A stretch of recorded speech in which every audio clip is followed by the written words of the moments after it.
वंशी विभूषितकरान् नवनीरदाभात् पीताम्बरात् अरुणबिम्बफलादरुष्ठात् पूर्णेन्दुसुन्दरमुखात् अरविन्दनेत्रात्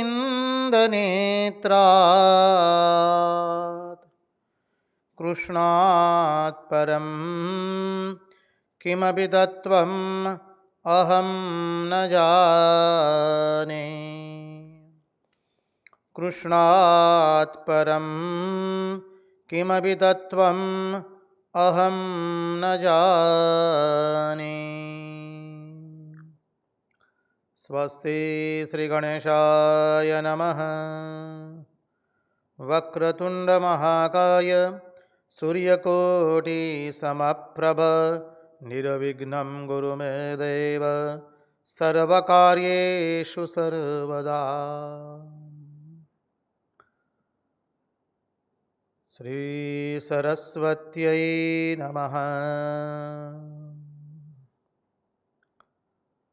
नमस्ते शारदे देवी सरस्वती मतीप्रदे वसत्वं मम जिह्वाग्रे सर्वविद्याप्रदा भव। श्रीगुरुभ्यो नमः। अखण्डमण्डलाकारं व्याप्तं येन चराचरं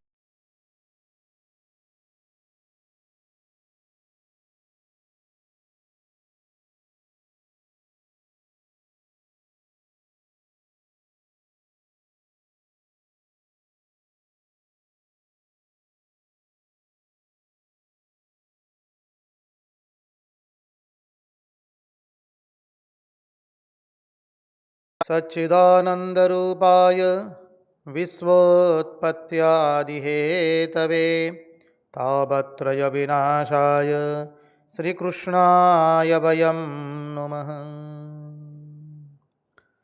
ॐ नमो नमः परमहंसास्वादित चरणकमलचिन्मकरन्दाय भक्तजनमानसनिवासाय श्रीरामचन्द्राय विश्वसर्गविसर्गादि नवलक्षणलक्षितं श्रीकृष्णाख्यं वरं धाम जगद्धाम नमामि तत्। ॐ स्थापकाय च धर्मस्य सर्वधर्मस्वरूपिणे अवतारवरिष्ठाय रामकृष्णाय ते नमः। मुखं करोति वाचालं पङ्गुं लङ्घयते गिरिं यत्कृपात्वमहं वन्दे परमानन्दमाधवम्। कृष्ण कन्हैया लाल की जय। भक्तवत्सल भगवान की जय। वृंदावन बिहारी लाल की जय। भगवान श्री राम कृष्ण देव की जय। भागवत भगवान की जय। भागवत भक्त भगवान की जय। ॐ नमो भगवते वासुदेवाय। नारायण नारायण नारायण नारायण। सर्वप्रथम हम पूज्यपाद स्वामी आदि भवानंद जी महाराज जी के चरणों में सश्रद्धेय प्रणाम निवेदित करते हैं।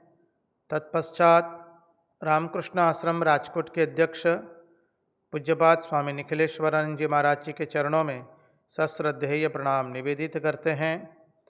उपस्थित पूज्यपाद प्रभु सेवानंद जी महाराज एवं पूज्यपाद शंकरेशानंद जी महाराज सह अन्य सभी सन्यासी महात्माओं एवं विरक्तों के चरणों में हम सश्रद्धेय प्रणाम निवेदित करते हैं। और जो कोई भी इस दृश्य श्राव्य माध्यम से इस भागवत रसामृत का रसपान कर रहा है, उन सब के हृदय में निवासित उस अनंत अखंड अविनाशी परब्रह्म परमात्मा को मुहुर मुहुर वंदन करके आइए भागवत रसामृत में हम अवगाहन करें।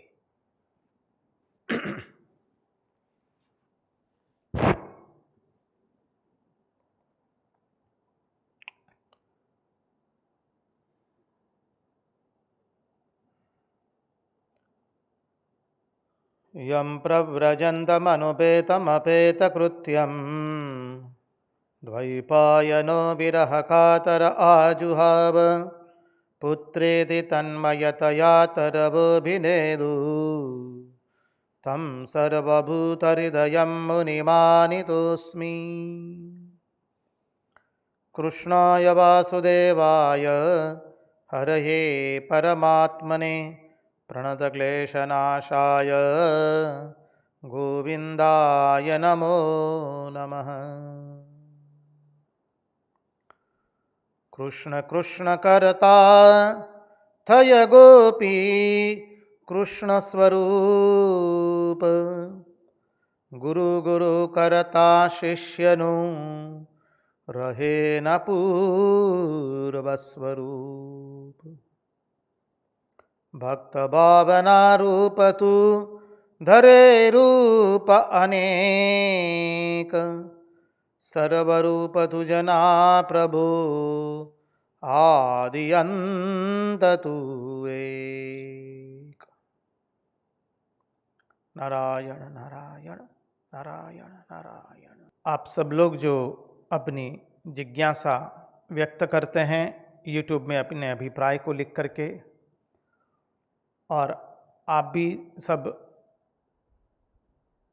आप सब भक्तजन अपना जो अभिप्राय देते हैं YouTube पर, जो तत्वार्थ यहाँ चल रहा है उसको संक्षिप्त में लिख करके जब भेजते हैं हमें भी आनंद होता है। महाराज जी हमें भेज देते हैं आपके सब अभिप्राय, और आप संक्षिप्त में लिखते हैं, हमें बहुत आनंद होता है। और कोई एक जिज्ञासु ने जिज्ञासा भी लिखी है कि कुछ मेडिकल इमरजेंसी के कारण वो लोग सत्संग में नहीं आ पा रहे हैं।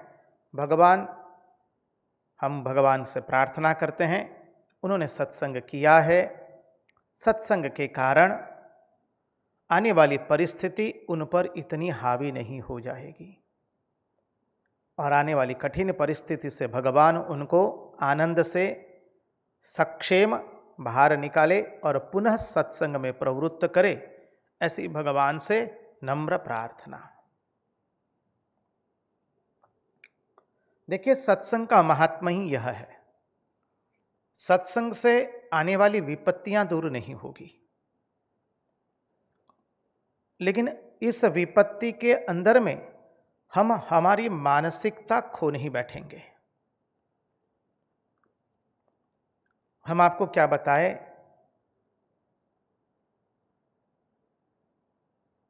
अभी प्रसंग सत्संग के लिए आ ही रहे थे तो अचानक एक हमारे आश्रम के बहुत पुराने भक्त हैं, उनका फोन आया,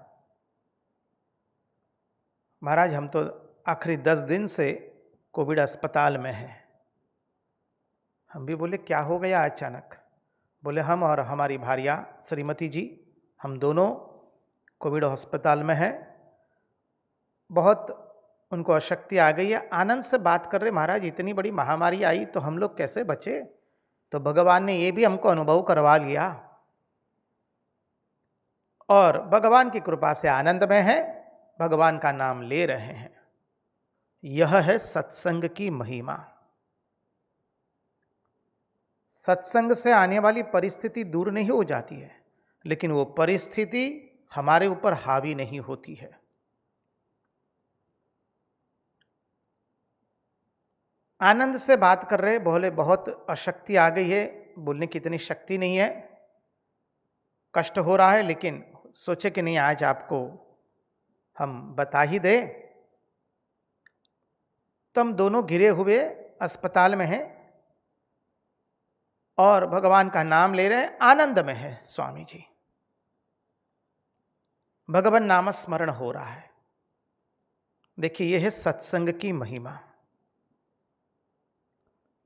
कितनी भी विकट परिस्थिति आ जाए पर हम अपना जो सेंटर पॉइंट है, मध्य बिंदु है, भगवान को लेकर के रहना, उस मध्य बिंदु से हम विच्युत नहीं होते हैं, उस मध्य बिंदु से हम च्युत नहीं होते हैं।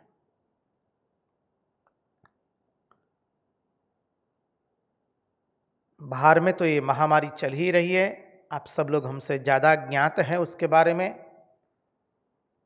और इस महामारी के अंदर में भी भगवान आनंद से उनकी कथा का श्रवण करा रहे हैं, और हम सबको इतनी विकट परिस्थितियों के बावजूद, प्रतिकूल परिस्थितियों के बावजूद भी उनके नामस्मरण में डुबा करके उनकी महिमा का गान करवा रहे। अब इससे बड़ी कृपा क्या हो सकती है, हमें तो नहीं मालूम नहीं। यही भगवान की सबसे बड़ी कृपा है, यही है सत्संग का हाथों हाथ फल। तो भगवान हम सबको शक्ति दे, हम सबको भगवान उनके चरणों में लगाए रखे, और कोई भी प्रतिकूल परिस्थिति हमारे पर हावी न हो जाए।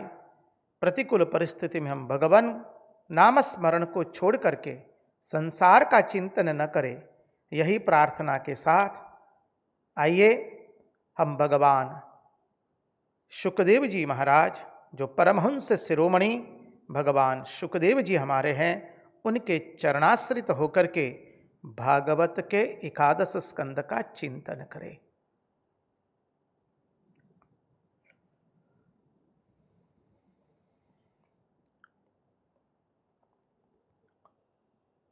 देखिए, कल हम देख रहे थे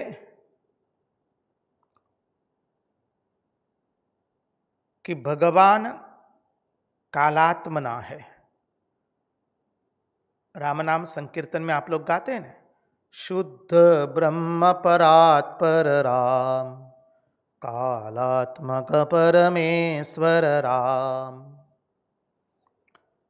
तो पहले वो श्री राम कैसे हैं? शुद्ध ब्रह्म, देश काल निमित्त से परे हैं। वही ब्रह्म जब देश काल निमित्त की मर्यादा से देखा जाता है तो वो क्या है? कालात्मक परमेश्वर राम।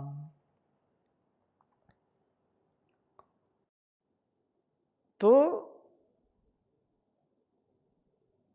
भगवान स्वयं कालात्मना है।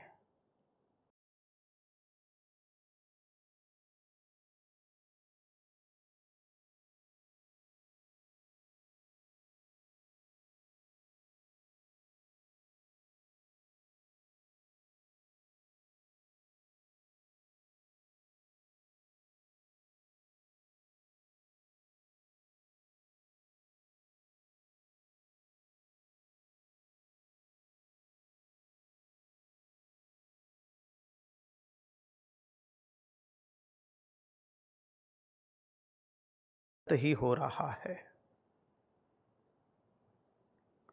चाहे आप कल्प ले लीजिए या दिन ले लीजिए, कुछ भी ले लीजिए, मनवंतर कल्प जो लेना है आपके ऊपर है। अंततः सब कुछ काल की मर्यादा में है। कालोस्मि क्षय लोकक्षय कृत प्रवृद्ध, भगवान गीता में कहते हैं। तो मैं काल हूं, सब कुछ काल में ही हो रहा है। ये काल कौन है? स्वयं भगवान है। कालोस्मि लोकक्षय कृत प्रवृद्ध, भगवान कहते मैं स्वयं काल हूं। अब देखिए, जो बनाते हैं उनको बिगाड़ने का भी हक होता है, जो संवारते हैं उसको तोड़ने का भी हक होता है। तो भगवान ही बनाते हैं, सृष्टि के निर्माता भगवान है, सृष्टि के पालनकर्ता भगवान है, इसलिए सृष्टि के संहार करता भी भगवान ही है। जो बनाता है उसे बिगाड़ने का भी हक होता है। इसी के कारण उनको हम सृष्टि के कर्ता एवं संहारकर्ता कहते हैं। वही ब्रह्म जब सृष्टि के निर्माण की उपाधि से हुआ तो उसको हमने ब्रह्मा कहा। वही ब्रह्म जब संहार की क्रिया की उपाधि से होता है तब उसे हम रुद्र कहते हैं।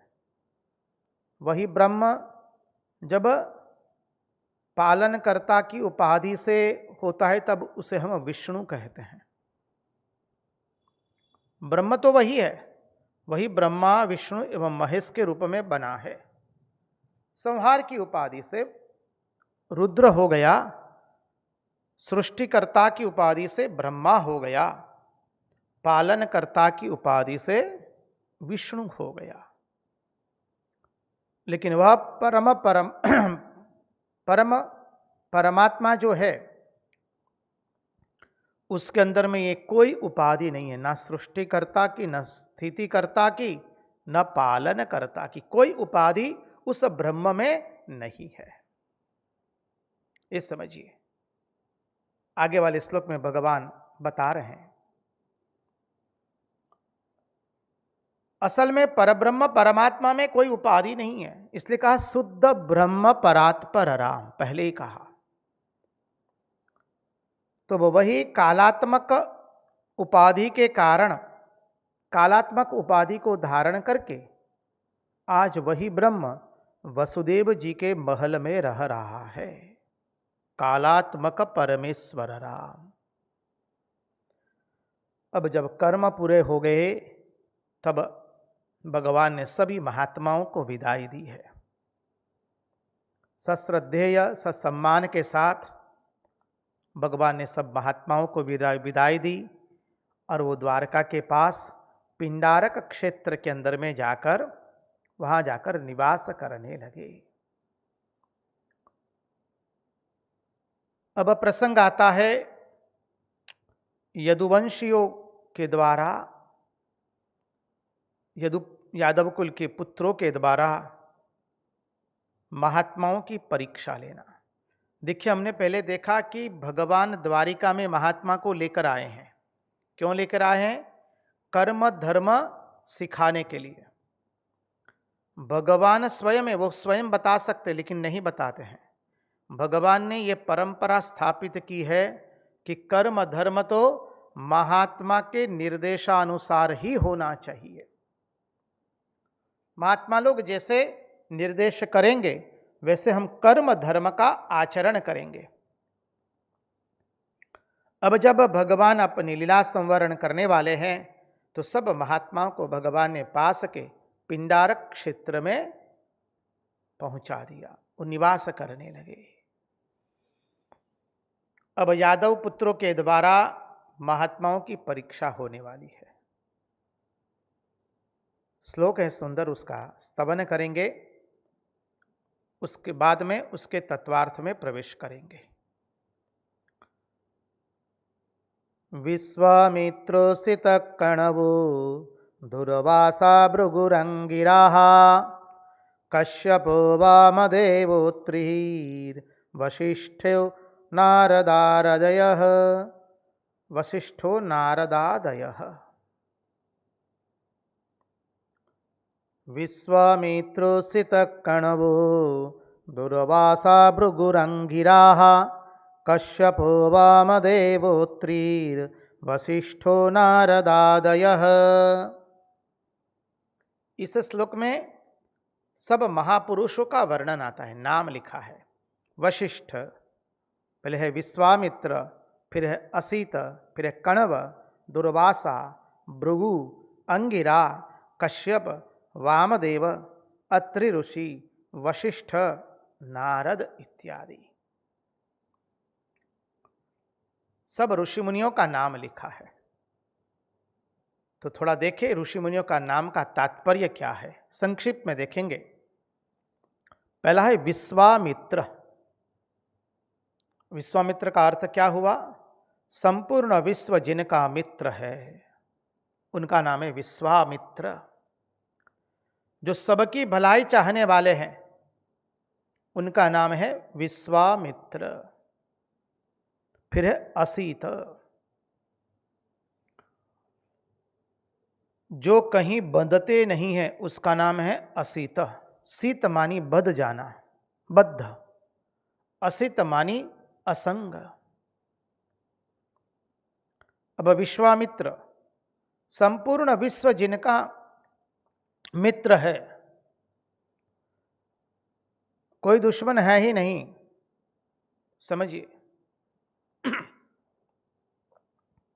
कोई पराया नहीं है, ऐसे है विश्वामित्र जो सबकी भलाई चाहते हैं। संत महापुरुष कभी किसी की बुराई नहीं चाहते हैं, कतई नहीं चाहेंगे। वो सबका कल्याण हो, इसलिए हम लोग प्रार्थना भी करते हैं ना, सर्वे भवतु सुखिनः, सर्वे सन्तु निरामया, सर्वे भद्राणि पश्यन्तु, मा कश्चित् दुःखभाग् भवेत्। जो हम सबका कल्याण चाहते हैं, सब निरोगी रहे, सब स्वस्थ रहे, सब सुखी रहे, कोई दुखी न रहे। तो समग्र विश्व के जो मित्र है, संपूर्ण विश्व जिनका मित्र है, जो सबका कल्याण करते हैं, भलाई करने वाले। फिर दूसरे हैं असित। शीत मानी बद्ध, असित मानी जो कहीं बदते नहीं है, जो कहीं बधा हुआ न हो। बोले संसार में किसी से बदते नहीं है, ना व्यक्ति से, न वस्तु से, न घटना से। हम लोग तो तीनों से बध जाते हैं, या किसी व्यक्ति से बध जाते हैं, या तो किसी वस्तु से बध जाते हैं, या किसी घटना से बध हो जाते हैं। और जब बध जाते हैं तब क्या होता है, उसके हम गुलाम बन जाते हैं। फिर वह घटना, वह व्यक्ति और वह वस्तु हमारा स्वामी बन जाता है। ना इसके बिना हमें नहीं चलेगा। ये वस्तु हमारे जीवन में नहीं होगी तो नहीं चलेगा, ये व्यक्ति हमारे जीवन में नहीं होगी तो नहीं चलेगा, ये घटना यदि नहीं बनी महाराज तो हम दुखी हो जाएंगे। लेकिन असित ऋषि ऐसे है, महात्मा लोग कहीं कभी फंसते नहीं हैं, वो केवल भगवान में फंसते हैं। जिनमें विवेक होता है, बुद्धि होती है, वो भगवान के अतिरिक्त कहीं पर भी फंसते नहीं है। तो विश्वामित्र, असित, कण्व, जो अपने लिए संग्रह न करे, कण कण करके, चुन चुन करके खा ले, उनका नाम है कण, कण्व। जो अपने लिए संग्रह न करे, कहीं पर भी कोई संग्रह नहीं। न पोतानु कसूराख्यु, अहम चिद वन्निमानाख्यु।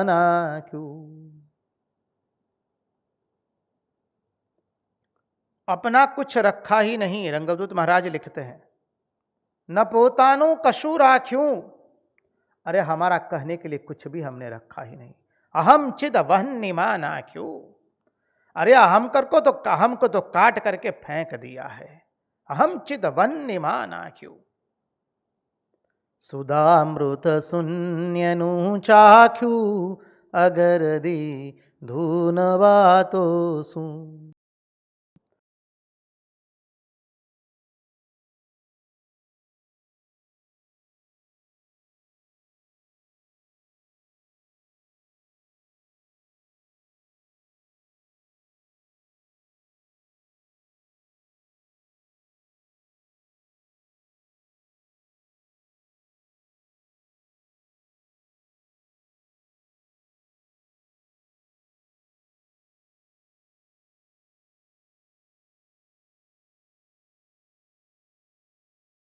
नहीं है, क्योंकि हम हमारे आपा में स्थित है, स्वयं में स्थित है।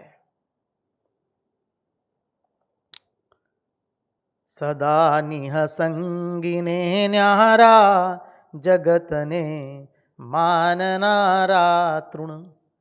अरे जगत को तो हम तृणवत मानते हैं, सदा निहसंगी है, सब समय निहसंगी है। इसलिए भगवान बुद्ध ने भी कहा, स्वामी विवेकानंद उनके उस सुवाक्य को बार पुनः पुनः उद्धृत किया करते थे, वॉक लाइक अ राइनासोर, गेंडे की तरह अकेले चलना सीखो। अकेले आए हैं, अकेले जाना है, कोई साथ में आने वाला नहीं है, तो अकेले चलना है। सदा निहसंगिने न्यारा, हम जगत से न्यारे हैं क्योंकि हमारा मन कहीं नहीं लगा है, न देश में, न वस्तु में, न काल में। जगत ने माननारा तृण। तो जो कहीं पर भी संग्रह नहीं करते हैं, कहीं पर भी संग्रह नहीं है। श्री रामकृष्ण देव का जीवन में देखिए, कहीं पर भी संग्रह नहीं है। अरे वैद्यराज के पास गए दवाई लेने के लिए, दवाई दी, पड़ीके में बांध करके दवाई दी है। श्री रामकृष्ण देव लौट रहे, उनको रास्ता नहीं दिखाई दे रहा है। त्यागीश्वर हे नरवर ऐसे नहीं कहा है, कहीं कोई संग्रह ही नहीं है। हाथ में दवाई का पड़ीका इसलिए दिखाई नहीं दे रहा है, श्री रामकृष्ण देव ने जैसा ही वो त्याग दिया, सब सामने दिखाई देने लगा। संग्रह कतई नहीं कर पाते हैं। अरे 2-4 लवंग दे दिए थे तो रास्ता नहीं दिखाई देता है। अपने कुटीर के पास, अपने घर के पास आने की जगह, जिस कमरे में वो रहते थे, वहां आने की जगह वो गंगा जी की ओर चले गए, दिखाई नहीं दे रहा है कुछ भी। संग्रह कतई नहीं है। अपने जीवन से 100% बताया है भगवान श्री रामकृष्ण देव ने,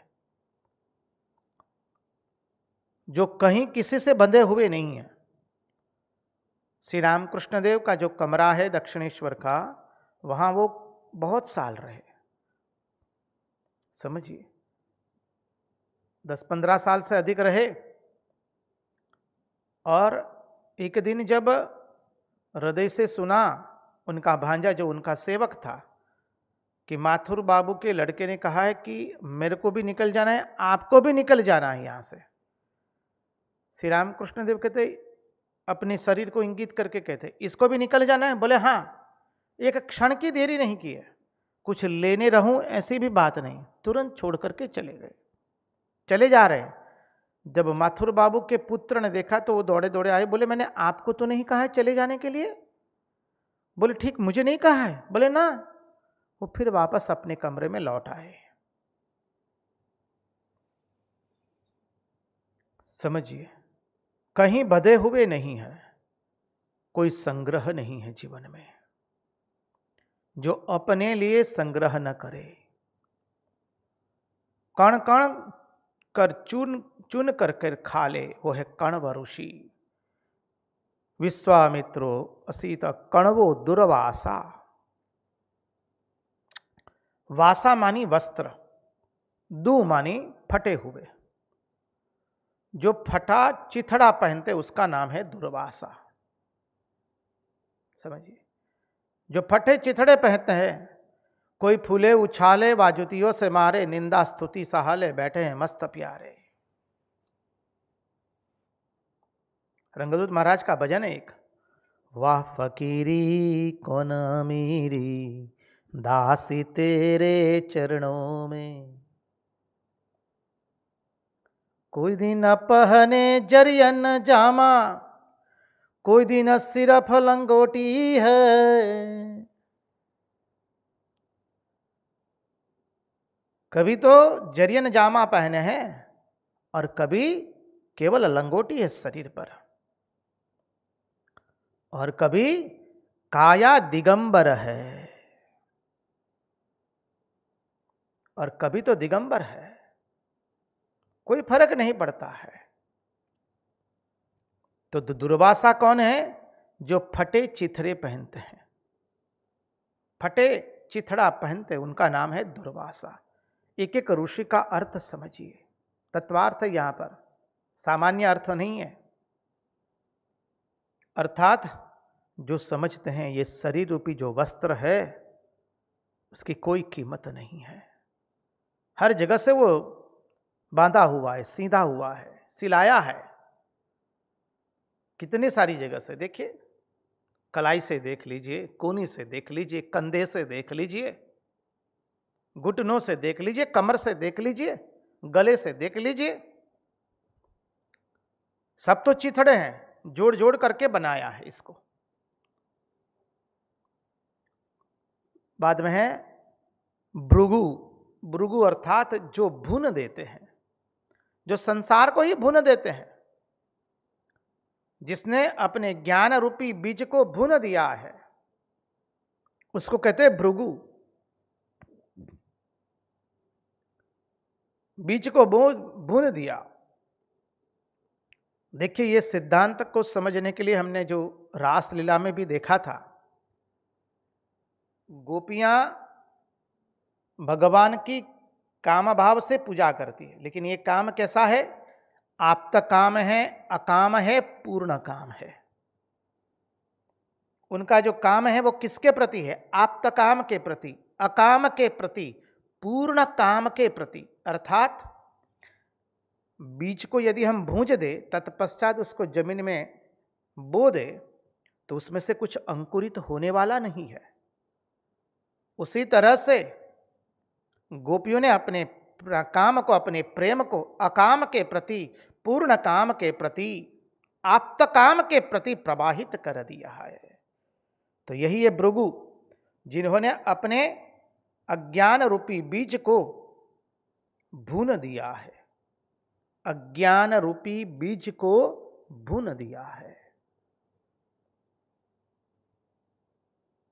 अब उसमें से अज्ञान निकलने वाला नहीं है, उसमें से अविद्या निकलने वाली नहीं है।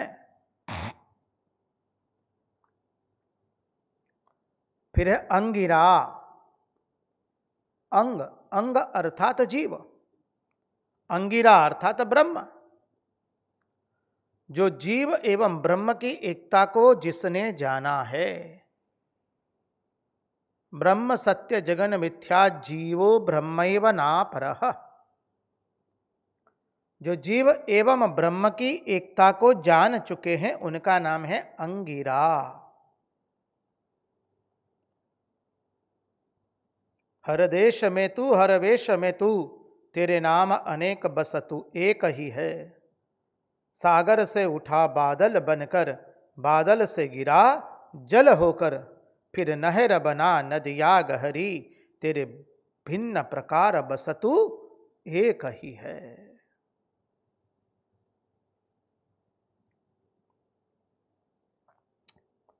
तो जो जीव एवं ब्रह्म की एकता को जान गए हैं, जीवो ब्रह्मैव नापरः। फिर कश्यप। कश्यप शब्द का अर्थ देखिए, कश्यप शब्द को उल्टा दीजिए तो क्या हो गया? पश्य का। पश्य अर्थात देखना, और क जो है वो ब्रह्मवाचक शब्द है। अपने वर्णाक्षर की शुरुआत हम क से करते हैं, हम अंग्रेजी अल्फाबेट की बात नहीं करते हैं। हमारे हिंदी भाषा के, गुजराती भाषा के, सभी प्रांतीय भाषाओं के वर्णाक्षर की शुरुआत कहाँ से होती है? क से। और क क्या है? ब्रह्म वाक्य है, ब्रह्म सूचक है।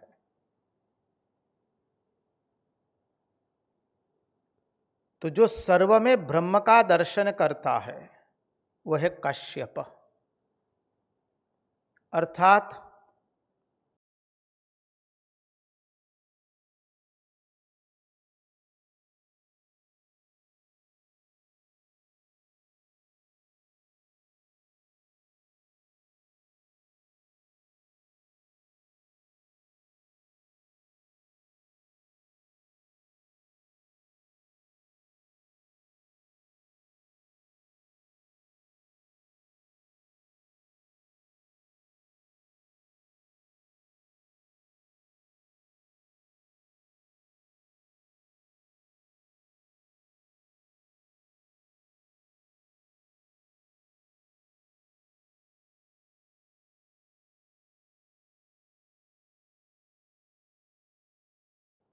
जो कहाँ छिपे रहते हैं? पीछे छिपे रहते हैं।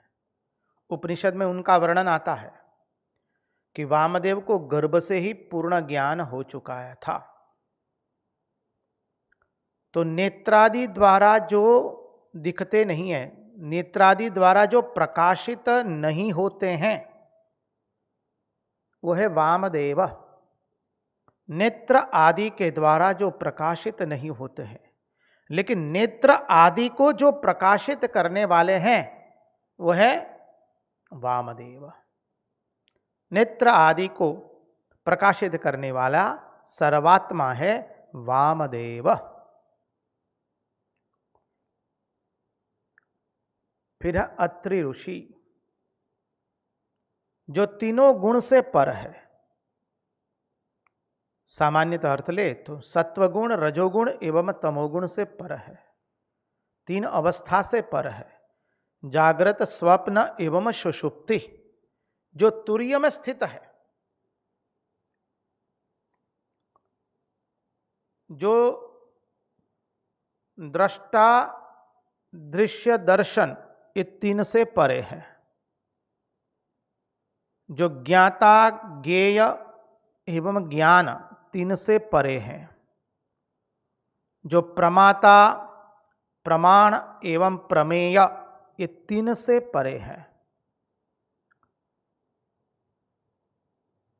उनका नाम है अत्रि ऋषि। दिगंबर दत्त योगीशा मणोना बीजिउर आसा, जजो स्मरता तने श्वासा विनंती एज मारी छे, विनंती एज मारी छे।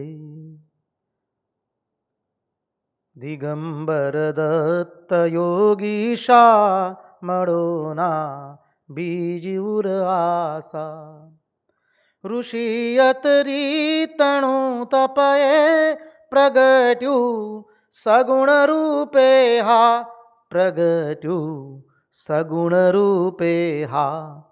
वधावो प्रेम पुष्पे दिगंबर दत्त अवधूत ने, दिगंबर दत्त अवधूत ने। रंगदूत महाराज लिखते हैं अपने भजन में, ऋषि अत्रि तणु तपहे प्रगट्यु सगुण रूपे हा। भगवान दत्तात्रेय क्या है?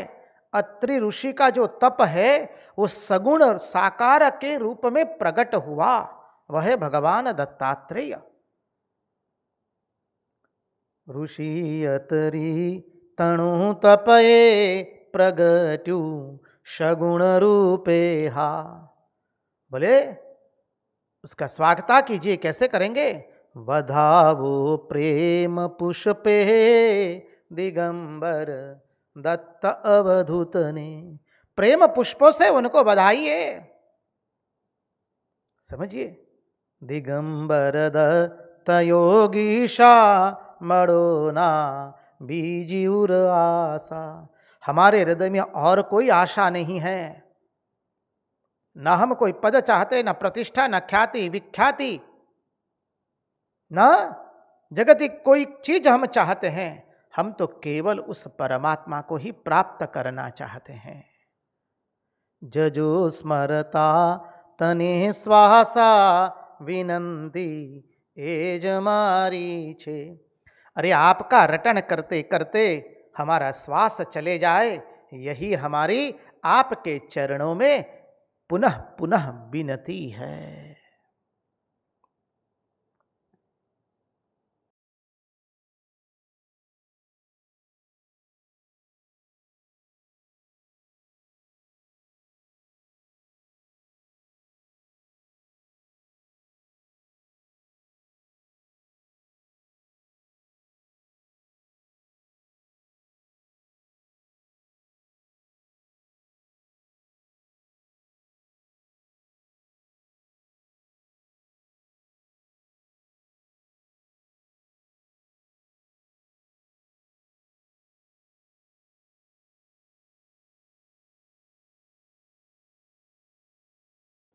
वरिष्ठ वशिष्ठ संस्कृत भाषा के व्याकरण में अब नहीं जाएंगे, अन्यथा कुछ और हो जाएगा अभी।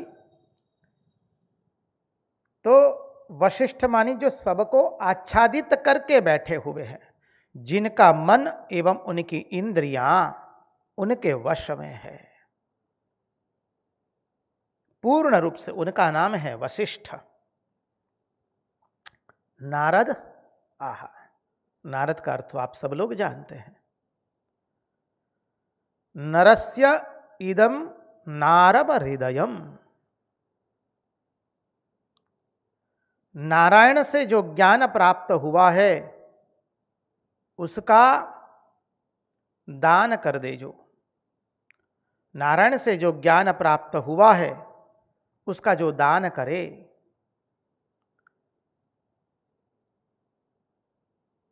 उसका नाम है नारद। द आया अंत में, नार, नारायण से जो प्राप्त हुआ है। नार अर्थात जल भी है, जल जिसका अयन है। नारायण शब्द की व्युत्पत्ति हमने देखी थी संस्कृत भाषा के व्याकरण से एवं सीधे अर्थ से भी भागवत के पिछले सत्संगों में। हमारा हृदय ही तो नारायण है, वहीं पर तो सब भावनाएं उत्पन्न होती है, समझिए, वो नारायण है। नारायण ने भागवत का उपदेश ब्रह्मा जी को दिया। बुद्धि, बुद्धि के देवता ब्रह्मा जी। फिर ब्रह्मा जी ने किसको दिया? बोले ब्रह्मा जी ने नारायण को दी, नारद को दिया। नारद कौन है? बोले मन। बुद्धि ने मन को दिया। और नारद जी ने किसको दिया? व्यास को। व्यास क्या है? जो विस्तार करे, वाणी विस्तार करती है, तो मन ने वाणी को दिया। और व्यास ने किसको दिया? शुकदेव जी को दिया। शुकदेव अर्थात शब्द रूपी शुकदेव को दिया।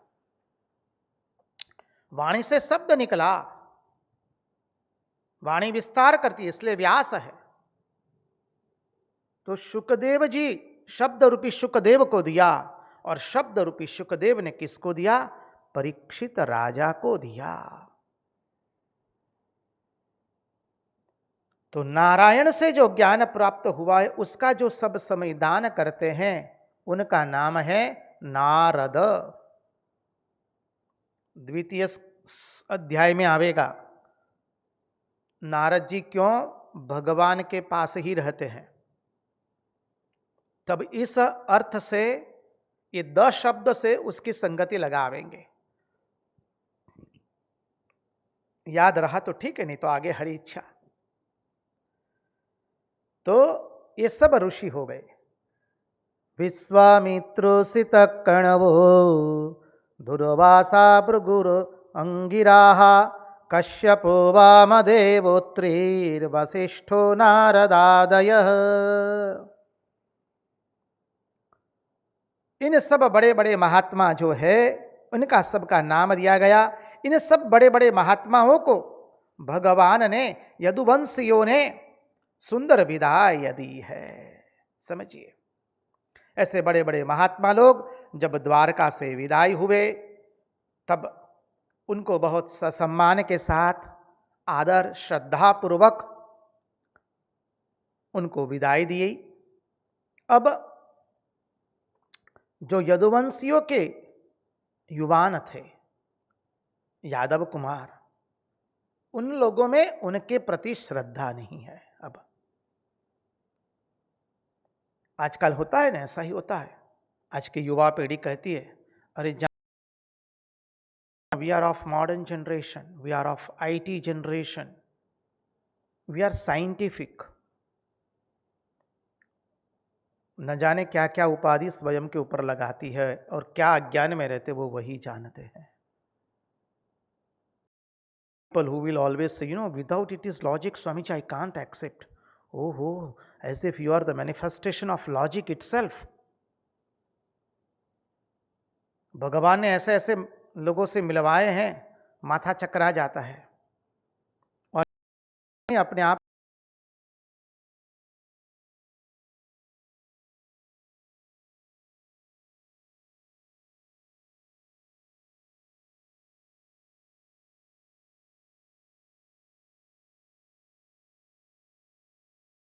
श्रद्धा नहीं है।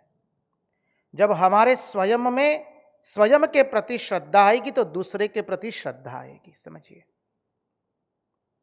जब व्यक्ति स्वयं के प्रति से श्रद्धा खो बैठता है तब वो दूसरे के प्रति उसके मन में श्रद्धा रहती नहीं है। इसी सिद्धांत से स्वामी जी कहते हैं, ओल्ड रिलीजन यूज्ड टू से the one who doesn't believe in God, he is an atheist, but new religion says he is an atheist who does not believe in himself. पुराना धर्म कहता था कि नास्तिक वह है जिसको ईश्वर में विश्वास नहीं है, लेकिन नया धर्म कहता है कि नास्तिक वह है जिसको स्वयं में विश्वास नहीं है। जब स्वयं पर हमें श्रद्धा नहीं होगी तो जीवन में और किसी के प्रति हमारे जीवन में श्रद्धा कतई नहीं आएगी। इसलिए कहते हैं श्रद्धावान लभते ज्ञानम तत्पर संयतेन्द्रिय। आशिष्ठ बलिष्ठ दृढ़िष्ठ श्रद्धा से युक्त युवकों की आवश्यकता है। आज का युवा वर्ग कहता है हम नहीं मानते हैं, हम कोई परंपरा में नहीं मानेंगे, हम ना कुल की परंपरा में मानेंगे ना पद्धतियों में मानेंगे ना कुछ किसी में मानेंगे। पुराना सब कुछ खराब है और जो नया है वो सब कुछ अच्छा है। अच्छा, नया सब कुछ अच्छा ही होता तो आज तुम इतने दुखी क्यों हो? तुम्हारे मन में शांति क्यों नहीं है? ऐसा नहीं कि पुराना सब कुछ अच्छा है और सब कुछ खराब है। अच्छा बुरा सब जगह मिश्रित है। विवेक करके उसको लेना होता है, ग्राह्य करना होता है। तो यदुवंशियों के राजकुमारों के अंदर में जो लड़के थे युवान, उनके अंदर में जो महात्मा रह गए उनके प्रति श्रद्धा नहीं है। जब श्रद्धा नहीं होती तो परीक्षा लेने की इच्छा होती है।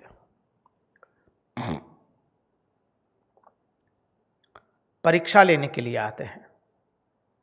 यदुवंशी राजकुमार खेलते खेलते ऋषियों के पास आए हैं। अब राजकुमार खेलते खेलते ऋषियों के पास आए, ऐसा मत समझिए ये लोग कोई बालक थे। हाँ, ये कोई बालक नहीं थे, ये सब 45, 50, 60 के लोग थे, 60 वर्ष की आयु के थे सब। उनके ना पोते पोतियाँ थे, पुत्र पोते पोते भी थे, नाते नाते भी थे। खेलते खेलते माने जो बड़े लोग खेलते हैं ऐसा ही, और वो तो राजकुमार थे। कुमार अर्थात ऐसा मत समझिए कोई कुमार अवस्था में था, कतई नहीं। राजकुमार लोग थे सब। तो खेलते खेलते ऋषियों के आश्रम में गए। अब यहां पर यह बात याद रखनी है कि भगवान की ही ये सब माया है, क्योंकि अब भगवान को यादव कुल का संहार करना है। तो यहां पर देखिए, जो विनय होता है वो हमारे व्यवहार में होना चाहिए। केवल वाणी के विनय से नहीं चलेगा। मुख में तो मधु है लेकिन भीतर में विष भरा हुआ है। वाणी तो मिठास से है लेकिन भीतर में कड़वा जहर है। उसको विनय नहीं कहते हैं। कई लोग वाणी से ही मीठे होते हैं, बाद में छुरी चलाते हैं। ये लघु पुतना के प्रतिनिधि है। पुतना भी ऐसा ही की थी। पुतना आई थी सज धज करके, वो जैसी है वैसा नहीं दिखाती है। जो असुर स्वभाव वाले होते हैं वो जैसे हैं वैसे अपने आप को दिखाते नहीं हैं। मनुष्य जैसा है वैसा अपने आप को प्रदर्शित नहीं करता है। अपने आप को बाह्य आभूषणों से, नकली आभूषणों से ढकने का प्रयास करता है। पुतना ऐसा करके आई है।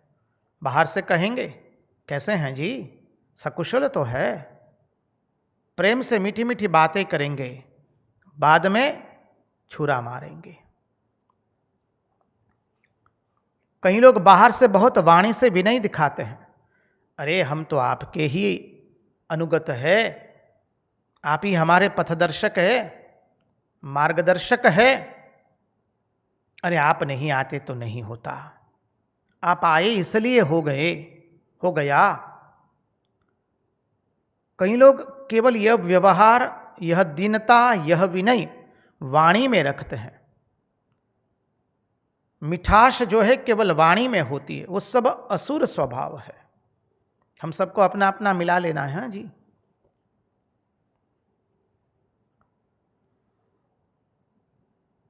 तो विनय केवल मन में नहीं होना चाहिए। बाहरी विनय से तो काम चलता नहीं है, वो तो ढोंग हो गया, धूर्त हो गया। इसलिए गीता में कहता है, बहुत सुंदर कहते हैं भगवान गीता के अंदर में, हमारे मधुसूदन ने कहा कि कोई सेवा भी करे, समझिए, सेवा भी करे, महात्मा की जिज्ञासा भी कर ले, प्रश्न भी करे, जिज्ञासा भी करे, प्रणाम भी करे, सेवा भी कर ले, फिर भी ज्ञान मिलता नहीं है। समझिए, महात्माओं के पास चले गए, उनकी सेवा करने लगे, सोचा कि कुछ ज्ञान की प्राप्ति हो जाएगी, महात्मा की सेवा करेंगे तो महात्माओं के साथ रहने लगे। शरीर से महात्माओं के साथ है, लेकिन मन से कहाँ है? बोले वासना में बैठे हुए हैं। मन से किसी के ऊपर श्रद्धा नहीं है, सबके ऊपर शंका है। शरीर से तो महात्माओं के साथ रहते हैं, लोग कहते हैं ना, अरे आपको तो क्या है, आप तो आश्रम में ही रहते, बस और क्या चाहिए। व्यक्ति बाहर से तो आश्रम में रहता है, लेकिन मन से पर निंदा पर चर्चा में रहता है। सब समय दूसरों की निंदा, दूसरों के प्रति राग द्वेष से भरा हुआ है। तो जहां तन होता है हमारा, हम वहां नहीं होते हैं। जहां हमारा मन होता है हम वहां होते हैं। तन मुख्य नहीं है, तन रंगाया पर मन न रंगाया, उसका कोई मतलब नहीं है। तो ज्ञान प्राप्त करना है तो केवल सेवा करने से नहीं बनेगा, केवल प्रणाम करने से भी नहीं बनेगा, केवल जिज्ञासा करने से भी नहीं बनेगा, तब भी ज्ञान नहीं होता है। अरे तत्वज्ञानी ने तुमको उत्तर दे भी दिया, फिर भी तुम्हारे मन में उस उत्तर से संतृप्तता होने वाली नहीं है। क्यों? क्योंकि श्रद्धा का अभाव है। श्रद्धावान लभते ज्ञानम तत्पर संयतेन्द्रिय। श्रद्धालु हुए बिना तुम उस ज्ञान को धारण नहीं कर पाओगे, उस ज्ञान तुम्हारी जिज्ञासा को मिटा नहीं पाएगा।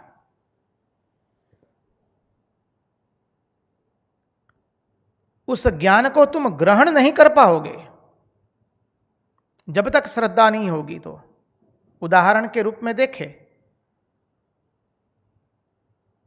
शीतकाल के अंदर में, पहाड़ों के अंदर में और जहां बहुत शीत पड़ती है, लोग सरसों तेल से पहले मालिश करते हैं। अब जब सारे बदन पर सरसों तेल लगा दिया तो उसके ऊपर कोई पानी की बूंद रहेगी? जैसा ही पानी गिरा उस शरीर पर, वो तो निकल जाएगा। बस वैसे ही तुमने अश्रद्धायुक्त तेल अपने हृदय में लगा लिया है। परिणाम स्वरूप तुमने सेवा भी की, जिज्ञासा भी की, उत्तर भी मिला, प्रणाम भी किया, लेकिन श्रद्धा का अभाव होने के कारण तुम उस ज्ञान को ग्रहण नहीं कर पाए।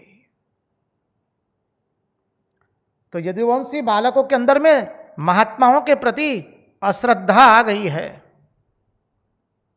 इसलिए वो परीक्षा लेने जाते हैं महात्माओं की। अंतःकरण में दोष है, अभिमान है।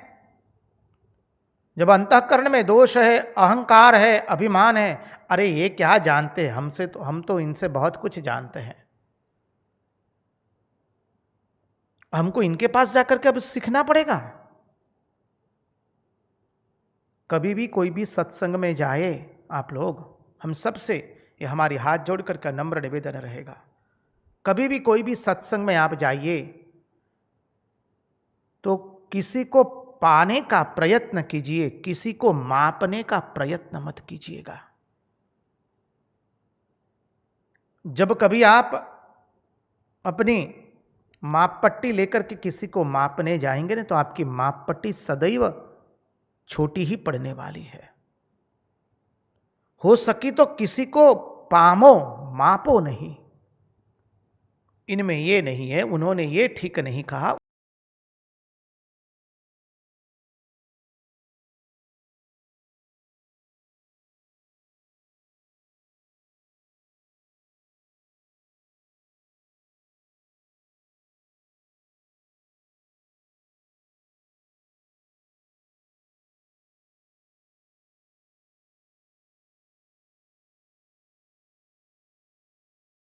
तुलसीदास जी ने यही बताया है।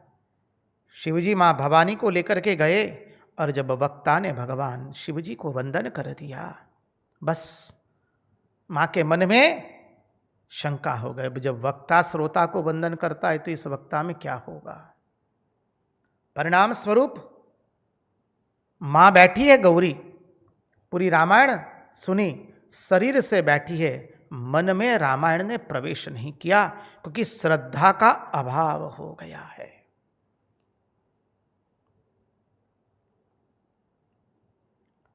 तो यहां पर यादव कुल के बालकों के अंदर में भी श्रद्धा का अभाव हो गया, अंतःकरण में दोष है, इसलिए उपदेश मिलेगा नहीं।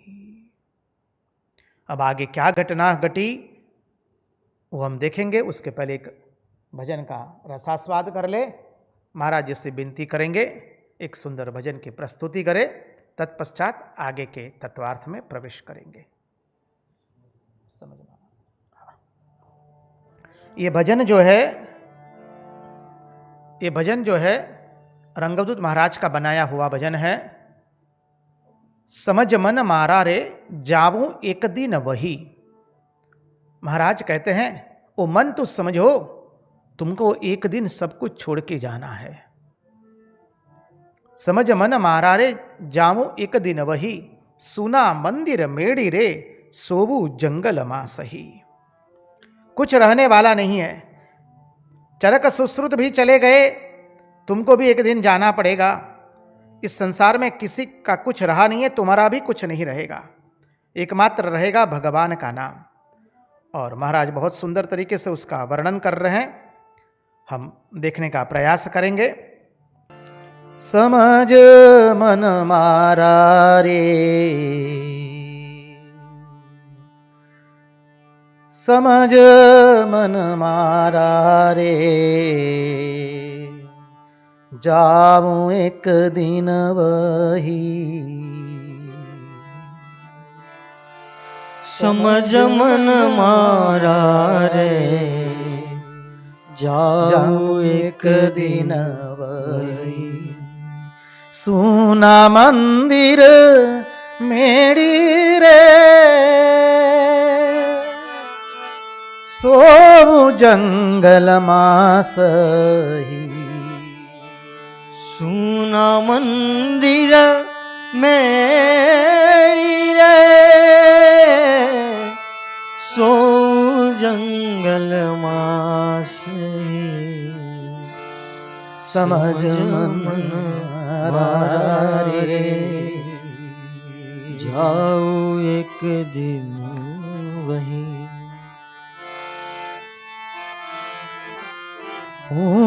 करता तो चाल गया ने, तारे पण जाबू एक दिन। करता तो चला गया ने, तारे पण जाऊं एक दिन, तारे पण जाऊं एक दिन।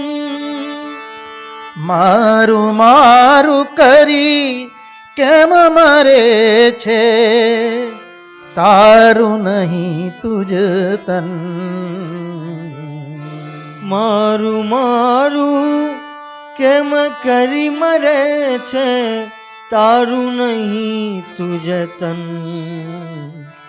ભૂલીને ભટક્યો રે જાસે જમકેશ ગ્રહી.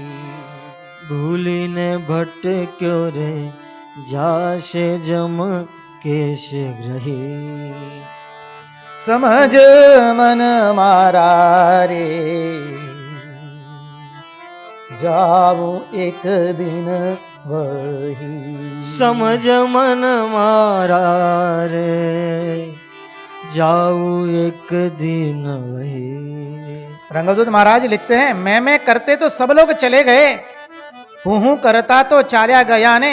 तारे पण जाऊं एक दिन, और तुमको भी एक दिन जाना पड़ेगा इस संसार को छोड़ करके. मैं काहे को करते हो, मारू मारू करी केम मरे हो छो. मेरा मेरा यह मेरा यह मेरा ऐसा करके सब समय क्यों मर रहे हैं.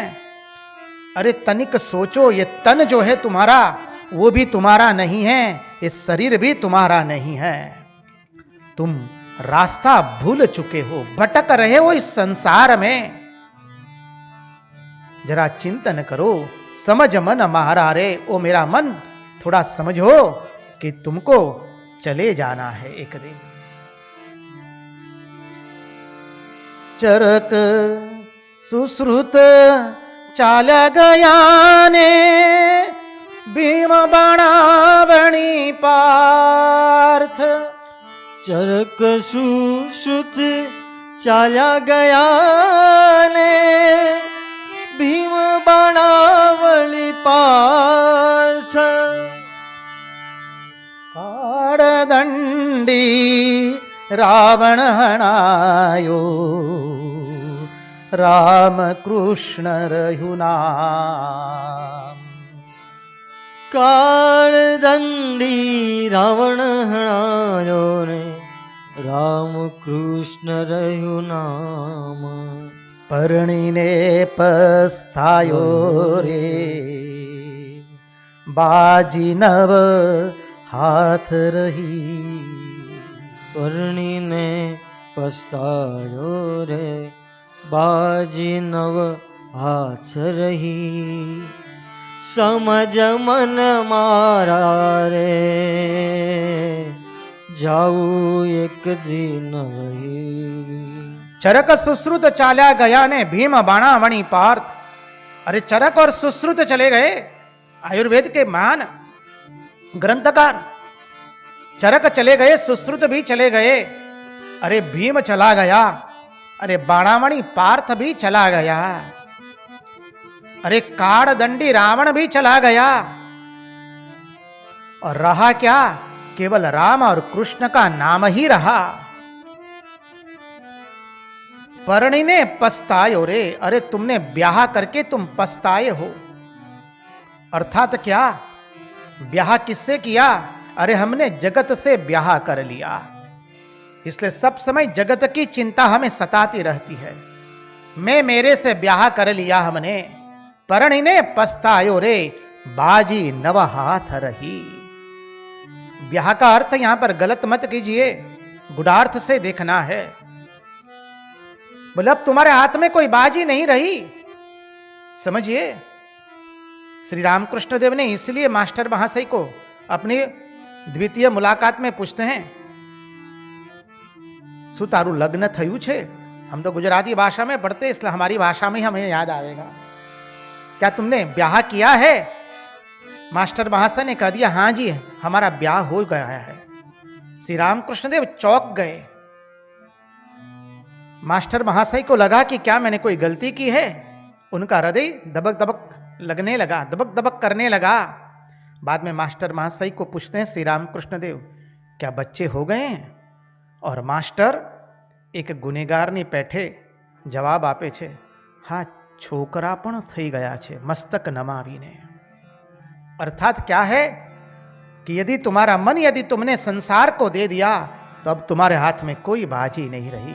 समझ मन मारा रे जाऊं एक दिन वही. काल गयूं कोई आज जतू कोई, कोई जासे बड़ी काल। काल गयू कोई आज जतू कोई, कोई जाशे वળી काल। मूछ मरोड़ी केम फरे छे, होठ पान बीड़ी लाल। મૂછો મરડી કેમ ફરે છે, ઓઠ પાન બીડી લાલ। तमाचे गाल रातुरे, मोती मूकी माटी चही। તમાચે ગાલ રાતો રે, મૂકી માટી ચહી। સમજ મન મારા રે, જાઉં એક દિન વહી। कोई कल चला गया, कोई आज जा रहा है, और कोई पिछले दिन चल।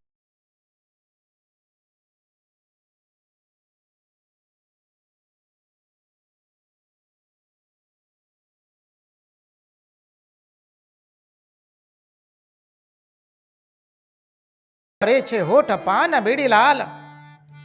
तुम किस घमंड में घूम रहे हो कि तुमको कुछ होने वाला नहीं है। अरे काल के गर्त में सब लोग आ गए। राम की अयोध्या नहीं रही, कृष्ण की द्वारिका नहीं रही, तो हमारा क्या रहने वाला है। और इस संसार में हम क्या करते हैं, सबको दुख है, लेकिन सब दिखाने का प्रयत्न करते हैं कि जैसे हम बहुत आनंद में हैं। और बहुत आनंद में हैं दिखाने के लिए क्या होता है, लोग कहते हैं ना कि अरे इसके गाल तो देखिए कैसे गुलाबी गुलाबी जैसे हैं। तो कई लोग ऐसे हैं अपने गाल को गुलाबी दिखाने के लिए स्वयं गाल पर तमाचा लगाते हैं, मार मार मार के, और गाल को गुलाबी बना देते हैं और लोगों को दिखाते हैं कि बहुत आनंद में है। हम सब की अवस्था वही है। इस संसार में किसी को आनंद नहीं हो सकता है, लेकिन हम सबको दिखाने का व्यर्थ प्रयास करते हैं कि हम बहुत आनंद में हैं, हम बहुत सुखी हैं। अरे कहीं कहीं लोग तो कहते हैं महाराज हमको तो लगता है हमारे जितना सुखी कोई है ही नहीं। वाह रे विधाता, कैसी बुद्धि दी है। तो स्वयं को मार मार करके, स्वयं के गाल को मार मार करके हम स्वयं को दिखाते कि हम बहुत सुखी है।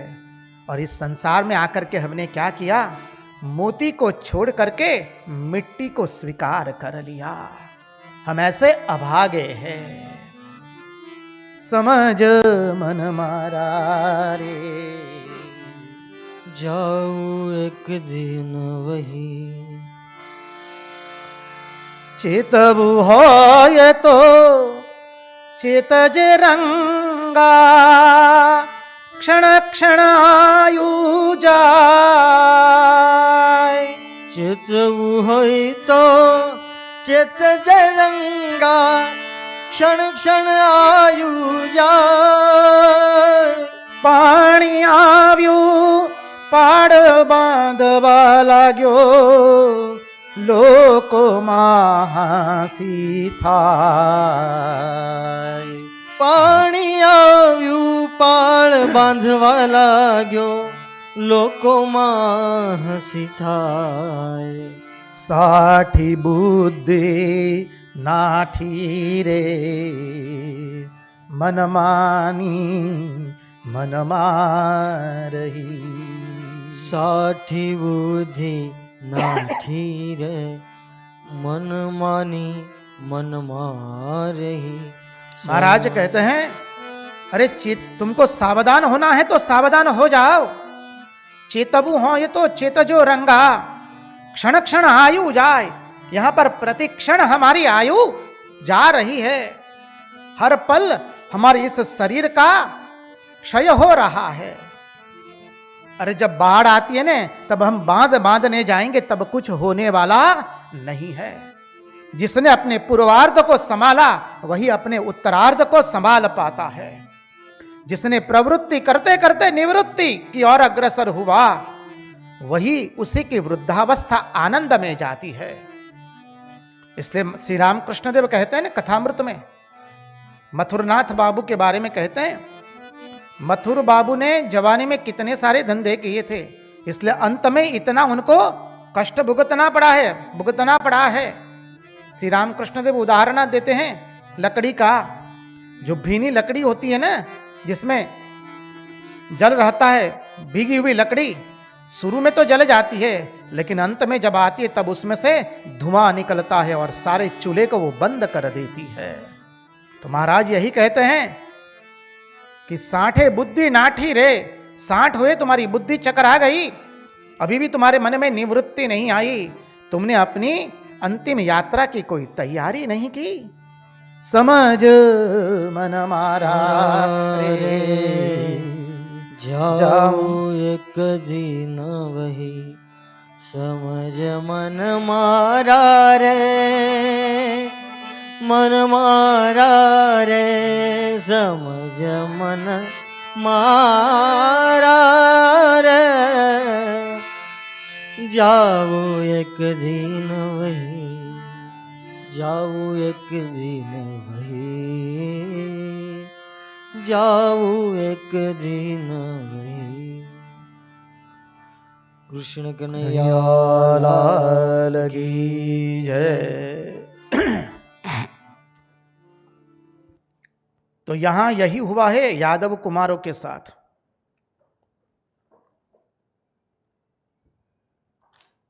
अपनी बुद्धि पर इतना अहंकार हो गया कि महात्माओं पर अश्रद्धा हो गई, अर्थात स्वयं पर श्रद्धा नहीं रही, तब महात्माओं पर अश्रद्धा हो गई। परीक्षा लेने निकले हैं। जाम्बवती नंदन सांब को गर्भवती नारी का वेश परिधान करवाया है और महात्माओं के पास लेकर के आए हैं। और राजकुमार लोग कहते हैं कि महाराज, ये महिला आपसे कुछ पूछना चाहती है लेकिन बहुत शर्माती है, वो आपके सामने बोल नहीं पाती है, बहुत शर्मीली है। आप कृपा करके बताइए कि इसको बेटा होगा या बेटी होगी। और वह चाहती है तो बेटा हो, ऐसा चाहती है। महात्मा लोग समझ गए। जो श्री कृष्ण महात्माओं की इतनी वंदना करते हैं, ब्राह्मणों की इतनी पूजा करते हैं, आज उन्हीं के वंश के लोग आज इस तरह का व्यवहार कर रहे हैं। महात्मा लोग समझ गए कि भगवान को उनके वंश का संहार करना है। आज इसलिए महात्माओं की खिल्ली उड़ाने के लिए आए हैं।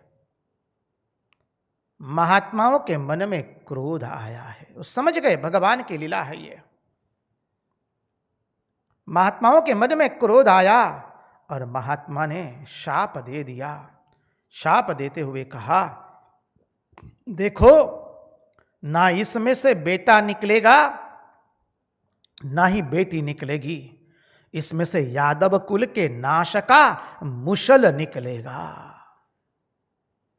इसमें से तुम्हारे समग्र यादव कुल के नाश का मुशल निकलेगा। और जहां ये शाप सुना, यादव कुमार गड़बड़ा गए, भयभीत तो हो गए। तुरंत जाम्बवती नंदन सांब का जो वेश, उसको गर्भवती महिला का वेश परिधान करवाया था, कपड़े पहनाए थे, सब खोले तो उसमें से मुशल निकला। कपड़ों में से मुसल निकला। समझिए, घबरा गए। देखा तो सचमुच का मुसल निकला है। अब काटो तो खून न निकले। महात्माओं ने कह दिया, अरे ओ मूर्खो, यह स्त्री एक मुशल पैदा करेगी और उससे तुम्हारे समग्र यादव कुल के नाश हो जाएगा।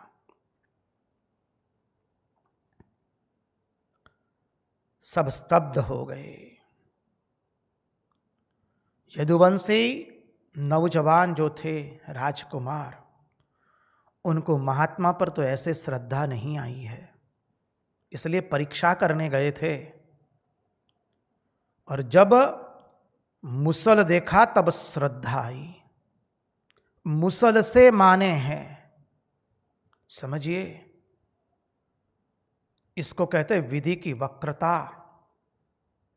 इसको कहते हैं कि बुद्धि कितनी हीन हो चुकी है। आज का मनुष्य भी ऐसा ही होता है, कहता ईश्वर में तो हम मानते ही नहीं है। महात्मा लोग तो आजकल बहुत ठगते हैं संसार में।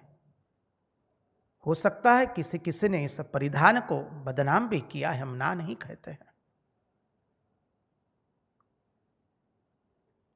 उसी के कारण सब ऐसे हैं ऐसा नहीं होता है। एक गृहस्थ खराब निकला तो सब गृहस्थ खराब नहीं होते हैं। किसी एक ने गृहस्थाश्रम को कलंक लगाया तो सब ऐसे नहीं है। किसी एक ने महात्माओं के कपड़े पहन करके अनुचित कार्य किया तो सब तो ऐसे नहीं होते हैं। तो जब मुसल निकला तब मानना शुरू किया। देखिए, ये आज वर्तमान जो स्थिति है, हमारा शास्त्र कहता है कि भाई हम सबको भीतर की ओर मुड़ना है। हम सब लोग भागे जा रहे थे अंधी दौड़ में। भगवान ने एक ऐसी महामारी लाए, वैश्विक महामारी आई, कोविड-19 पैंडेमिक, जिसने सबको अंतर्मुख होने के लिए बाध्य कर दिया है।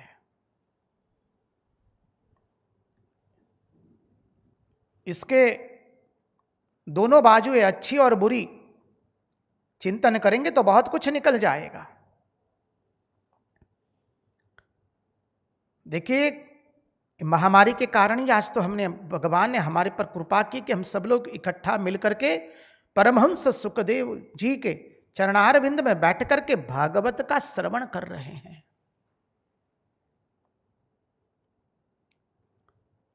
जब तक पर्चा नहीं दिखता है तब तक मनुष्य मानने के लिए तैयार नहीं होता है। तो ऐसे ही ये यादव कुमारों ने जब मुसल को देखा, घबरा गए, स्तब्ध हो गए, वो दुखी हो गए। और दुखी होकर उन्होंने क्या किया, वो यादवों की सभा में चले गए। देखिए, दुखी होकर के वो भगवान के पास नहीं आए। भगवान के पास आते अपने किए हुए पाप कर्म की बात करते, दुखी होकर के कुछ बताते तो चित्र और कुछ निकलता। अब दुखी होकर के वो भगवान के पास नहीं आए, वो सीधे यादवों की सभा में गए। श्री कृष्ण तब द्वारिका में ही हैं। द्वारका में ही हमारे पूर्ण पुरुषोत्तम भगवान श्री कृष्ण विराजित है। उनके पुत्र उनके पास नहीं गए, वो गए यादवों की सभा में, श्री कृष्ण के पास नहीं गए। यही अनिष्ट का सूचक है। जब विपत्ति आए और तब हम मनुष्य का आश्रय ले और भगवान का आश्रय न ले तो समझिए हमारा अब संहार होते हुए कोई बचाने वाला नहीं है। देखिए, उत्तरा के ऊपर में ब्रह्मास्त्र छोड़ा है अश्वत्थामा ने, और उत्तरा किसी के पास नहीं जाती है। उत्तरा दौड़ती है और नंद नंदन यशोदानंदन के पास आती है। इसलिए तो द्रौपदी उत्तरा की प्रशंसा करती है और कहती है, वाह रे वाह उत्तरा, तूने अद्भुत कार्य किया है। तुम्हारे पर विपत्ति आई और तुम किसी की शरण में नहीं गई हो, केवल हमारे प्राण प्रिय गोविंद की शरण तुमने ली है। उत्तरा, तुम धन्य धन्य हो, तुम भाग्यवान हो। विपत्ति में तुमने भगवान की शरण ली है।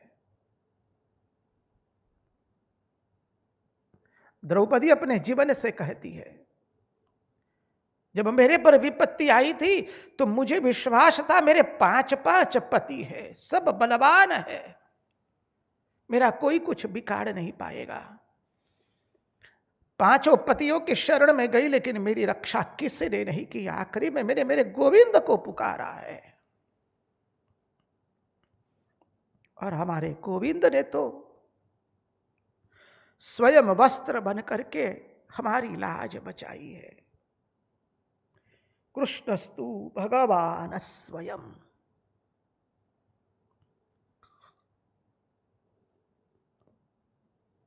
द्रौपदी उत्तरा की प्रशंसा करती है। हमारा शास्त्र, गुरु, आचार्य, संत, महापुरुष सब लोग एक स्वर से कहते, जीवन में कभी भी विपत्ति आए तो मनुष्य का आश्रय मत लीजिए। आश्रय लेंगे तो हमारे गोविंद का आश्रय लेंगे, परम कृपालु परमात्मा का आश्रय लेंगे। जैसा भी हमने जो भी भूल की है उनके सामने हम निवेदित कर देंगे। आएगा आगे चिंतन में यही आता है। मां शारदा देवी के पर विपत्ति आई है। जयराम बवाटी से अपनी मां को लेकर के आई है चल करके। उस जमाने में 70-80 मील पड़ता था, 3 दिन लगते थे पैदल यात्रा करते करते। आई है और हृदय ने न कहने के शब्द कहे हैं। समझिए, उनके पति उनके सामने खड़े हैं। मां शारदा देवी ने कुछ नहीं किया है। मां शारदा एक भी शब्द नहीं बोलती है। न बोलने के शब्द बोला है हृदय। बाद में मां शारदा काली मंदिर में जाकर के मां को कहती, मां अब जब तुम बुलाओगी ने तब मैं आऊंगी, तब तक कभी नहीं आऊंगी। विपत्ति आए तो किसी मनुष्य का आश्रय मत लीजिए।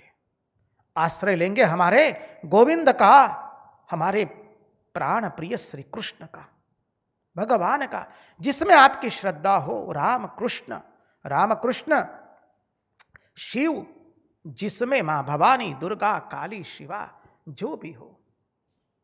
हमारे लिए तो नाम हजार है, नाम ही एक ही है। आकृतियां कोई मायने रखती नहीं है। आकृति के पीछे जो तत्व है सच्चिदानंद, वह मुख्य है। तो यहां पर यादव कुमारों ने भगवान की शरण नहीं, वो गए सीधे यादवों की सभा में गए और सबके सामने जाकर के उन्होंने जो घटना घटी वो कह बताया। ब्राह्मणों के शाप का, ब्राह्मणों का यह अमोघ शाप सुनकर सबके सब हक्के बक्के हो गए। ब्राह्मणों का यह अमोघ शाप सुन करके और मुसल को देख करके सब द्वारिकावासी यादुवंशी आश्चर्यचकित हो गए और सबके सब भयभीत हो गए।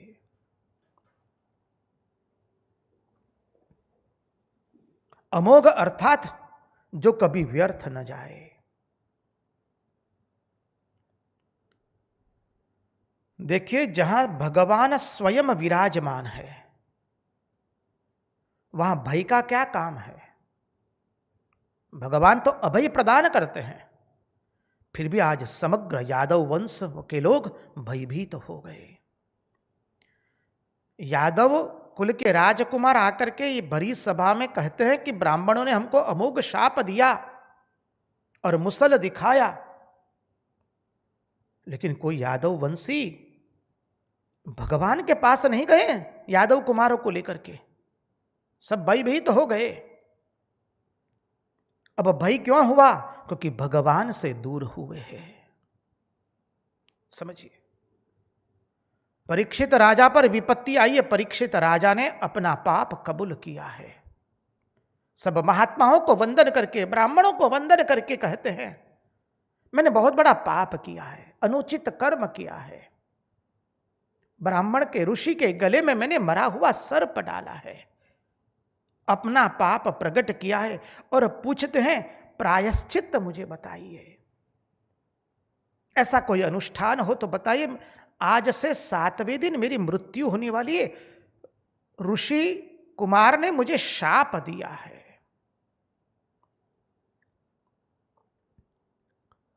अब देखिए यहां यादव कुमार समग्र यादव वंश की प्रमुख व्यक्ति सभा में बैठी, सब भयभीत हो गए, लेकिन कोई भगवान के पास नहीं गया है। जहां भगवान उपस्थित हो वहां भय क्या कर सकता है, वहां भय कैसे आ सकता है। लेकिन जब भगवान से छिपावा गया, उन सब लोगों ने भगवान से छिपाया है। यादव कुमारों ने छिपाया, यदुवंशियों ने छिपाया, महाराजा उग्रसेन ने भी छिपाया है। लेकिन जब भगवान से छिपावा आया तब भय भी आ गया। समझिए, जब हम भगवान से कुछ छिपाएंगे तो फिर हमें भय सताएगा, हमें भय छोड़ने वाला नहीं है। देखिए हम क्या बताएं, बहुत सुंदर सिद्धांत है हमारे वैष्णव धर्म के अंदर में। बहुत सुंदर वैष्णव लोग हमें बताते हैं। देखिए असल में दुराव तभी आता है जब भय निकलता है, तभी दूरी बन जाती है। दुराव में से ही भय निकलता है। जब हम एक दूसरे से दूरी हमारी बन जाती है तब भय का प्रगटीकरण होता है, भय प्रकट होता है। इसलिए वैष्णव संप्रदाय के अंदर में बहुत सुंदर सिद्धांत है। आचार्य लोग समझाते हैं, यदि हमसे कुछ अनुचित हो गया, भय भी लग गया, तो उससे हम कैसे बच पाए, बहुत सुंदर तत्वार्थ है। वो कल देखने का प्रयास करेंगे। आज उन्हीं की वाणी उन्हीं के चरणों में समर्पित करते हुए भगवान से प्रार्थना करते, प्रभु हमारे मन की मति गति और रति आपके चरणों में बनी रहे। कृष्ण कन्हैया लाल की जय, भक्तवत्सल भगवान की जय, सब संतन की जय, सब भक्तन की जय। ओम नमः पार्वती पतये, हर हर महादेव हर।